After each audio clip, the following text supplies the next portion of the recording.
এত সুন্দর যে ডিমের কারিটা করা হলো, আমার বন্ধুদের সাথে একটু রেসিপিটা শেয়ার করে দেন না আজকে। ঠিক আছে, বলছো যখন তাহলে শেয়ার করে দিচ্ছি।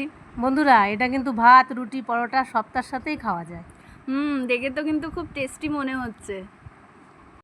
বন্ধুরা, এটা কিন্তু খুব সিম্পল রান্না, একদম 10 মিনিটে হয়ে যায়। ফার্স্টে দেখো ডিমগুলোকে আমি এরকম ভাগ করে নিয়েছি, আর তার সাথে রয়েছে দেখো পেঁয়াজ, টমেটো আর রসুন। এবার ডিমগুলোর ওপরে একটু হলুদ আর লঙ্কার গুঁড়ো ছড়িয়ে দেব ভাজার জন্য।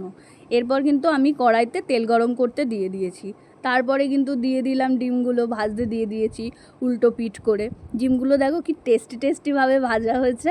ডিমগুলো তুলে নিয়ে কিন্তু আস্ত গরম মশলা দিয়ে তেলটাকে গরম করতে দিয়েছি। এরপরে ওই যে পেঁয়াজ, আদা, টমেটোর পেস্টটাই কিন্তু দিয়ে দিলাম কড়াইয়ের মধ্যে। এবার ভালো করে নাড়তে থাকবে।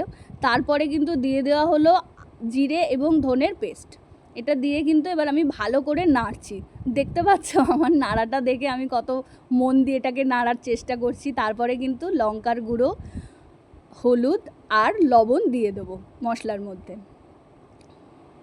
এরপরে কিন্তু এটাকে এরকমভাবেই নাড়তে থাকবো, মানে যতক্ষণ না পর্যন্ত গ্রেভি হয়ে তেলটা না বেরিয়ে আসে, ততক্ষণ এরকমভাবেই নাড়তে থাকবো মাঝে মাঝে, যাতে তোমার গ্রেভিটা না কড়াইতে আটকে যায়।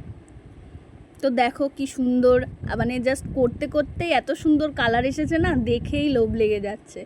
আসলে আমরা তো একটু খেতে ভালোবাসি, সেই জন্য এরকমভাবে তোমাদের সাথে শেয়ার করি, দেখি যে খেতে ভালো লাগছে, টেস্টি হয়েছে। কিন্তু সত্যি এটা দেখে মনে হচ্ছে টেস্টি হয়েছে। দেখো এরপর গ্রেভিটা কিন্তু অনেকটাই শুকিয়ে এসেছে, অনেকটাই। এরপরে কিন্তু দিয়ে দেব আন্দাজ মতন জল, অল্পই জল দিয়েছি, কারণ আমরা এটা একটু গ্রেভি রাখবো, বেশি ঝোল করব না।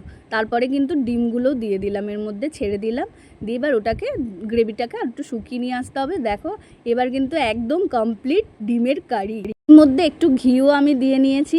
এবার একদম তৈরি হয়ে গেল চটজলদি ডিমের কারি।